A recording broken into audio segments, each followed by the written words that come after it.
আসসালামু আলাইকুম ওয়া রাহমাতুল্লাহি ওয়া বারাকাতুহু। বিসমিল্লাহির রহমানির রহিম। আমরা আজকে এখানে মানববন্ধনে একত্রিত হয়েছি আমাদের চট্টগ্রামস্থ পাহাড়তলী হাজি ক্যাম্পকে চট্টগ্রাম বিভাগীয় হজ অফিস হিসাবে চালু করার দাবিতে।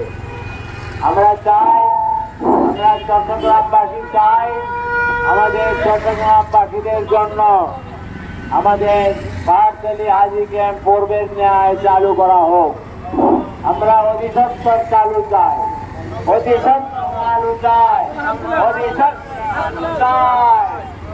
আমরা ঢাকার উপর চাপ কমাতে চাই, যাওয়া আসার যে ঝামেলা সেটা ঝামেলা মুক্ত করতে চাই। আমাদের এই বিভাগের হাজিরা পূর্বের ন্যায় চট্টগ্রামের হাজি ক্যাম্পের মাধ্যমে হজ করতে যাবে ইনশাআল্লাহ। একই সাথে আমরা এই চট্টগ্রাম থেকে পানির মাধ্যমে পানির জাহাজে করে পূর্বের ন্যায় হাজি নিয়ে যাওয়ার জন্য আমাদের ধর্ম উপদেষ্টাকে অনুরোধ জানিয়েছিলাম।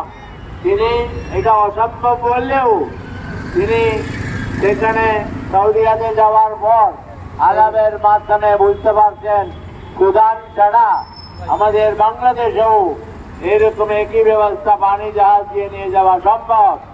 আমরা যদি পানি জাহাজে অল্প টাকায় যাইতে পারি আমাদের হাজার হাজার হাজিরা আরো বেশি করে যাবে ইনশাআল্লাহ।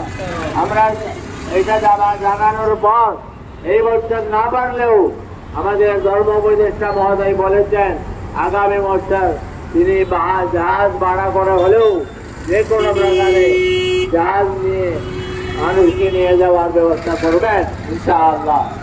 একইভাবে তিনি আমাদেরকে এই পাহাড়তলী হাজি ক্যাম্প আমাদের চট্টগ্রাম বিভাগীয় হাজি ক্যাম্প হিসাবে করার জন্য আশা করেছেন। আল্লাহ রাব্বুল আলামিন তার তৌফিক দান করুন, যেন অধিসত্তর হয়, আমিন। অর্থনীতি কল্যাণ পরিষদ অন্তর্বর্তী সরকারের কাছে শান্তিপূর্ণ মানববন্ধনের মাধ্যমে দৃষ্টি আকর্ষণ করতেছে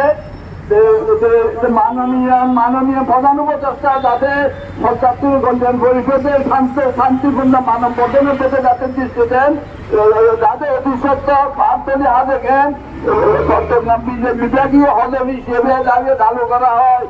আমরা মাননীয় প্রধান উপদেষ্টার প্রতি দৃষ্টি আকর্ষণ করছি এবং সাথে সাথে সাগর পথে যাতে জাহাজে যাতে হজযাত্রী পরিবহন করা হয়। অধিসত্তর বাস্তবায়ন চাই।